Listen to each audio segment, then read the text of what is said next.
আপনাদের সম্মুখে যে বিষয়টি নিয়ে আলোচনা করব সে বিষয়টি হচ্ছে ইনসমনিয়া বা ঘুম না আসা। এই ইনসমনিয়া বা ঘুম না আসা বিভিন্ন কারণে হয়ে থাকে। এর লক্ষণগুলি কি কি? এই ইনসমনিয়া বা ঘুম না আসার লক্ষণগুলি হচ্ছে মানুষ ঘুমিয়ে থাকে কিন্তু একটুও ঘুম আসে না, সারা রাত্রি জেগে জেগে থাকতে হয়, চোখের পাতা হালকা বুঝে আসে, মনে হয় যেন ঘুম আসবে কিন্তু একটুও ঘুম আসে না, সারা রাত জেগে থাকতে হয়। একেই বলে ইনসমনিয়া। ইনসমনিয়া হলে যে লক্ষণগুলি দেখা দেয় সে লক্ষণগুলি হচ্ছে প্রচণ্ড মাথা যন্ত্রণা হতে পারে এবং বদ্ধ, উন্মাদ এবং ম্যাট, এইসব দীর্ঘদিন ধরে ঘুম না আসলে এইসব রোগ হয়ে থাকে এবং এইসব রোগগুলি হতে পারে।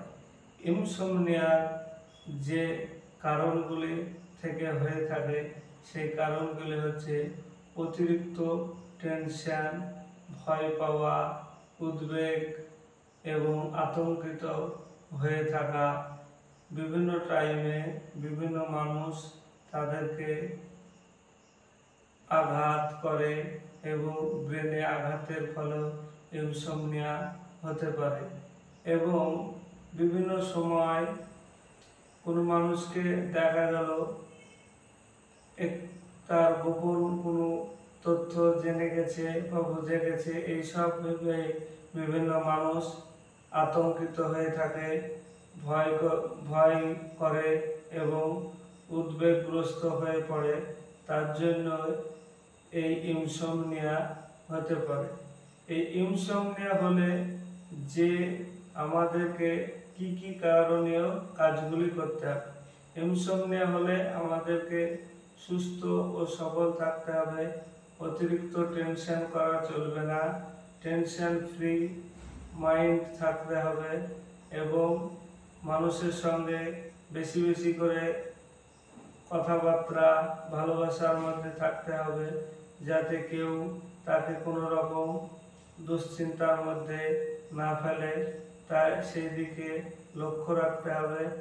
এবং যে খাবারগুলি খেতে হবে, বিভিন্ন ধরনের ফল, শাকসবজি খেতে হবে, গুরুপাক খাবার খাওয়া যাবে না এবং বেশি মশলাযুক্ত নেশা করা যাবে না।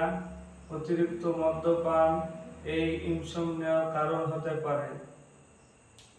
এর জন্য আমাদেরকে যে হোমিওপ্যাথি দুটি ওষুধ ব্যবহার করতে হবে, সেই দুটি ওষুধ হচ্ছে আলফা টিএস এবং কফিয়া ক্রুডা।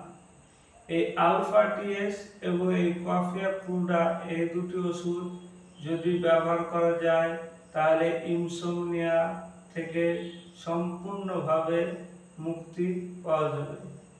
এই দুটি ওষুধ খাওয়ার নিয়ম হচ্ছে হাফ কাপ জলসহ দিনে 2 বার করে খেতে হবে আলফা টিএসটি 10 ফোঁটা করে, এবং কফিয়া ক্রুডা শুধুমাত্র রাত্রিবেলায় 1 বার করে খেতে হবে, 2 ফোঁটা করে 200 পাওয়ারের খেতে হবে। তাহলে টেনশন, উদ্বেগ এবং ইনসমনিয়া থেকে সম্পূর্ণভাবে মুক্তি পাওয়া যাবে। ধন্যবাদ। আজ এই পর্যন্তই। সকলে ভালো থাকবে।